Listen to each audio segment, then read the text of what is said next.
So making another video for you guys. I gotta make this quick, cause I gotta go to bed. I gotta get up in a few hours. I just come from work. He getting off work late. I have to go on early in the morning.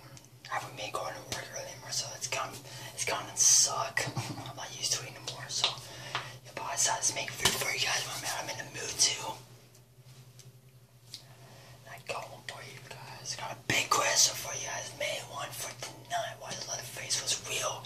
Got it right here.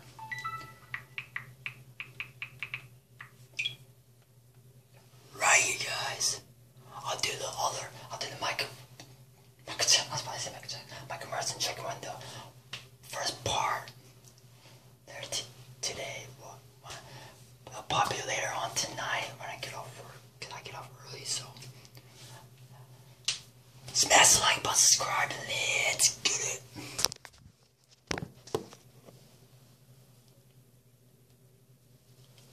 Welcome back to the most inquisitive channel on YouTube, Life's Biggest Questions, the place where we wonder how successfully we can sneak a few Halloween specials in before anyone starts to notice. What's going on, guys? As always, I'll be your disembodied floating voice, Jack Finch, as we refuel the chainsaw, rev up the bout before doing an interpretive dance in front of a glorious low-light sunset, and suspiciously ask the question, what if Leatherface was real? Roll the clip.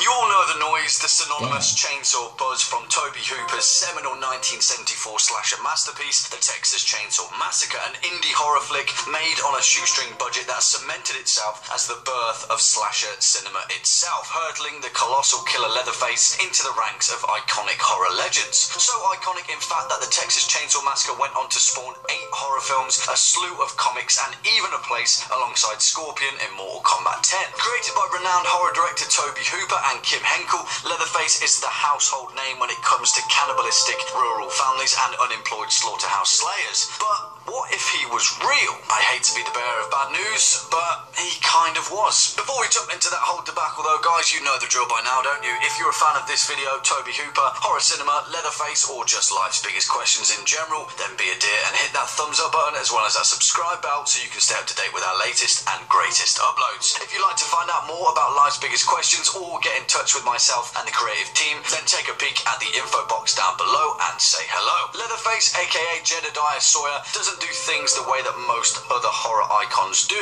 He's not supernatural in any way. He wasn't ushered forward as part of some demonic ritual. He's not a criminal mastermind who plays games with his victims for the sheer joy of it. He's a large man with a chainsaw who wears people's skin as a mask, while helping his cannibalistic family to round up unsuspecting road trip teenagers, chop them into tiny pieces and cook them in their world-famous award-winning chili. Yeah, the sequels get a little bit weird. And for the most part, Leatherface has one of the most rewritten origin stories in the whole of horror cinema. In the 1974 version, he was the straight-up Leatherface we know and love. In the 1986 sequel, based 13 years later, he shed a few pounds and strapped on a tuxedo. Throughout the next strange few rewrites and mashups, he's a pizza-eating transvestite involved with an Illuminati conspiracy, a dumpster baby with a rare skin disorder, and an escaped mental hospital patient with a skin-face mustache. Still, the sentiment always remained the same, and director Tobe Hooper explicitly stated on several occasions that Leatherface's prime directive was to be a big, murderous baby.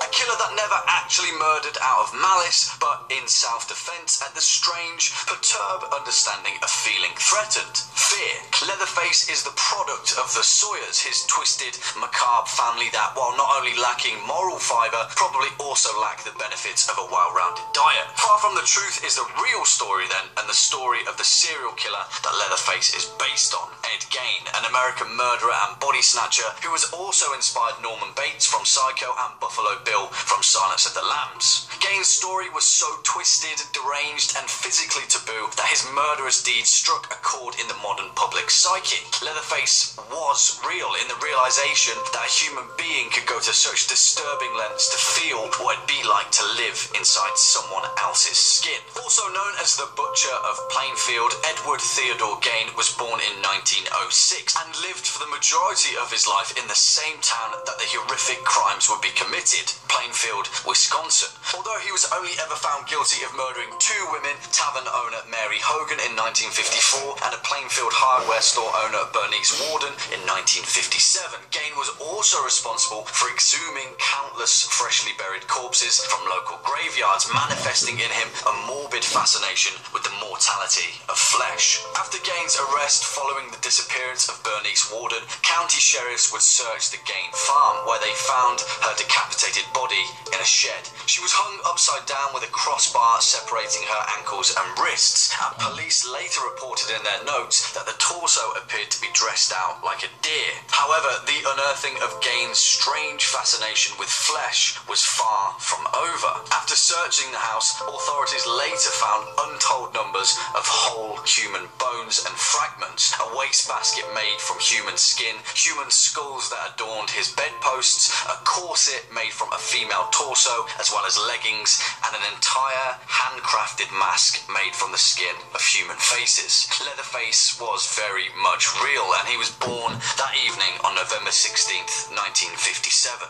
Leatherface, both the original 1974 Toby Hooper horror flick and the ever-changing iconic horror legend himself, in essence, is a stark and bloody reminder of the reality of the grotesque lengths that the human mind can go to, the pained and twisted existence of Ed Gein. Oftentimes, reality hits harder than fiction. Horror cinema is a conduit for that, masterfully crafted by Toby Hooper himself, who held up a mirror to the silver screen and showed us exactly what true evil looks like. Well, unfortunately, folks, that's all we've got time for in today's video. Cheers for sticking around.